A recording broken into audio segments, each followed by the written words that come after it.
up, you guys? I'm in LA. I'm in a parking structure in Los Angeles specifically. At TV Studios, we are filming the thing we were supposed to film last week when the wildfire started. I had a ton of anxiety about coming up here today. Not that I was like scared for myself or anything, but like, I don't know. I just had anxiety. But once I got on the 101, I saw the Hollywood sign, and I felt like I was in my old neighborhood and I knew where I was going, and work feels really good. Like working feels good, entertaining people feels good, making stuff that entertains people feels good. So I'm really happy to be here. The wildfires have been absolutely tragic. My mom's childhood home burned down. A lot of my friends have lost their homes, and we've been doing what we can in San Diego to support them. Donations, money, GoFundMes, all the things, sharing all the resources on my socials. But it feels really good to be here and to be like here and just, I don't know, contributing as, I don't know, creating entertainment for people, like making people's lives happier.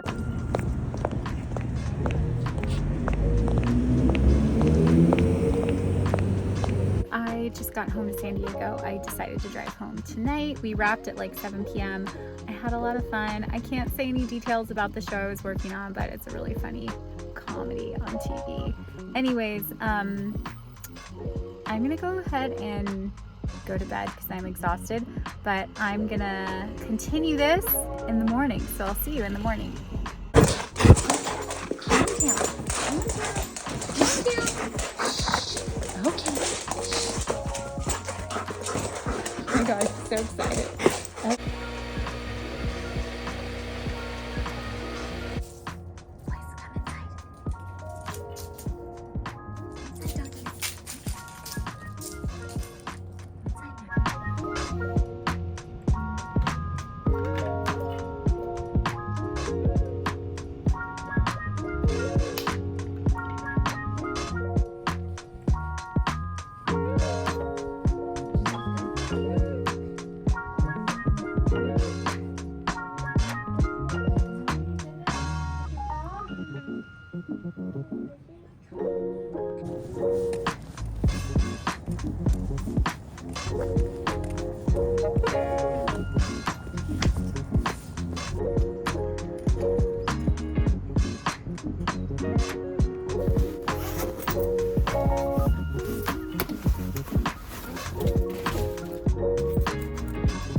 couple auditions, one being an audition for an ad for laundry detergent.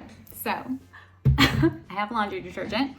And the other is some self-tapes. And self-tapes are just like what actors do. I don't know why this is messing me up, sorry.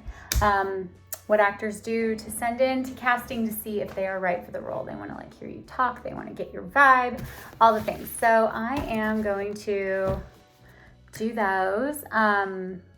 Felt so good to be in LA.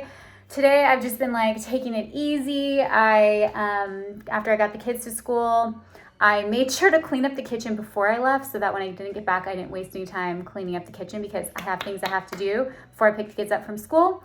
But I went to work out at P-Vol, which was so nice. It felt so good. I was a little bit worried because I worked out really hard last week, and I think the stress of the fires and everything, I just was like clenched, like stressed out, and my body just felt tight. So, and driving down to LA and back in the same day was a lot too. So actually it felt really good to move. And that was just a reminder for me, like, and maybe you too, when sometimes it's in those moments where we really don't feel like it, and then we go and we do a workout and it feels so good. It's exactly what we need. So it's exactly what I needed. Then I sat in the sauna for like 45 minutes and sweated, and just got ready and everything. So I'm gonna do those auditions, and then I'm gonna make something to eat because I'm hungry. So the key for self-tape is good lighting. I use a $99 ring light from Amazon that I've had for like 8 years. It's awesome, and just like a white wall behind me. And I'm probably gonna stand right here so I'm in the frame. Different than social media with acting, everything has to be horizontal because they want to see like a wide shot. So typically I do, I don't know, 3 or 4 takes, and then I watch it back and see which one I like which one did I make myself laugh in, which one was more interesting, which one am I like feeling, and I send that one. I also edit it in iMovie, and I usually like put my name at the bottom of the screen so it's easy for casting to see like, okay, we're watching Megan Seibel, because you always introduce yourself. That's called your slate. But I think it's really important for actors to go the extra mile, try to stand out. Like, yes, make interesting choices with what you're doing in your work, but also like, how can you make their job easier? I always think about that. How can I make casting's jobs easier? When I get on set, how can I make the director's job easier? How can I make the people who I'm acting with, how can I make their job easier? How can I be helpful? How can I be just like, how can I give more? How can I, I think it's so important as somebody who's a creative, and when you're working with people, to know that everybody wants to get the best work, and everybody can get the best work if everybody is collaborating well and being empathetic and aware to everyone around them.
Husband's like, do you need some backlight so it doesn't look like a hostage video? That was really funny. That's the kind of unhinged humor we need in 2025. So I was thinking today about, so I was at the backlot at Universal Studios, which is where they are filming television series and different shows and movies, Monday through Friday. they're probably their weekends too, honestly, but Monday through Friday is the only time I've been there. And the tram tours like drive through there, and we were at one of the studios like on the tram tour path. So like tourists were like, you know, taking pictures, and they're like, on your left you'll see actual working actors, and I'm like, oh my gosh. It was pretty funny. But I was thinking when I was there yesterday how good it felt to be in like collectively like together with people and other actors, and just like, you know, it's something I've always done ever since I was little. Like one of the women that I met there, she was like, how long have you been, you know, acting? And I was like, since I was like a little kid. It wasn't one of those things where I was just like, oh, I'm gonna, you know, go to school and study theater and I want to be an actor. That's what I want to do. I've wanted to do it ever since I can remember. I've wanted to entertain people, to perform, to make people happy, like through that way, right? Make them laugh, like just, it's who I am, like it's what I love. But I did have years of my life, quite possibly an entire decade, where I didn't do that because I thought in order to be a good mom that meant that the only thing I could do was be a mom. And you can, if you don't have kids even, you can relate. Think about it like this, like when you lose yourself in a relationship, or when you're with somebody and you're thinking like, what do I need to let go of so to make this work? It was kind of like that. Like it wasn't that there wasn't theater that I could do in San Diego. It wasn't that there wasn't things that I could do. It's just that I truly felt like that part of me was done, was over, was dead. I had like experienced it. I had done theater. I had gone to school for it. I had acted in film and television and commercials, and I was part of a theater troupe, and I did it all. And like, if I didn't make it big in my 20s, then that just meant it was over for me and I was done. And my oldest son is 11. My younger son is 8. And when I got onto social media honestly like just to blog or like share my progress and like my fitness journey. And I had partnered like with a company where I could earn income by sharing my fitness journey and like leading challenge groups and doing all this stuff, right? And that was fun. It was like back in 2015. And then I got onto social media, and like it started to expand, and like it started to be about video and entertainment when Reels came onto the scene. And then that was quite literally all I wanted to do. And I wasn't making any money with my Reels, really. And it wasn't even about that for me, just the sheer joy of creating something to entertain somebody as an actor, like that felt so good. And so that's really how I got back into the world of acting, because I was creating Reels, and then it felt really good. I was like, okay, well, this is obviously like me. This is what I love. I still love it. I need to do it again. And then I was able to like audition online and stuff. And so I'm just saying this because I was thinking about it when I was there, that we shouldn't give up those things that we love. Like we shouldn't compartmentalize ourselves and think like, okay, in my 20s, I'm this version. In my 30s, I'm this version. In my 40s, I'm this version. And maybe you haven't come across that yet, but I hope that if you take anything away from like my channel at all, I hope it's that you remember to stay true to yourself and live your life to the fullest, whatever version that is for you, in every season of your life. And it's okay to take a break for something, and it's okay to say, no, I'm not done, and come back. You're never too old. It's never too late. Like the time is always like whenever you feel it's the right time, it's the right time. Excuse me, I had to burp. We had tacos for dinner. Also, I promise I'm going to get better at vlogging. I was like, oh yeah, I forgot I was supposed to like vlog the rest of my evening. I picked the kids up from school, and then it was kind of chaos, and we went for a walk, and we had dinner, and we made tacos, and I did like a ton of laundry, so it wasn't that exciting. But I'm really happy that you're here, and I'm excited to just continue to share and show up. And this is like, I don't know, I think it's really important for us to share our truth and to share our stories. And for me, as somebody who's an actor and a writer and loves to like tell stories, it's like uncomfortable to show you my real life. It's uncomfortable to talk about like real stuff, but I feel like at the end of the day, it's so important for us to do the uncomfortable things. And with the potential TikTok ban and Instagram being all kinds of crazy, it's just like things feel uncertain. There's also like a changing of the president happening. Like there's just a lot of uncertainty, and natural disasters, like the list goes on. But at the end of the day, we can take it a day at a time and always choose to do things that bring us joy, that light us up. Because when we share our truth with the world, when we share our joy with the world, when we are lit up, we light the world up, like in the best way possible. And we give other people hope and inspiration and a chance to also find their way and find their authentic voice. I think too much of my life I spent not thinking that I was worthy for that thing that I wanted, or not thinking I was ready, or not thinking I was this, that, or the other thing. And at the end of the day, you get to choose like how much you're going to show up based on how you're speaking to yourself, right? Your limiting beliefs, if you're believing them, then you're not going to try, you're not going to do very much. But if you just go for it and you're like, you know what? Yeah, like I'm just going to go for it and have faith that like whatever I'm supposed to experience and however it's supposed to go, it's going to go that way. And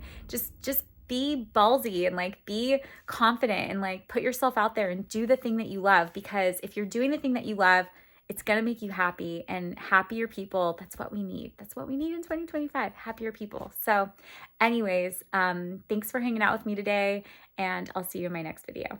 Bye.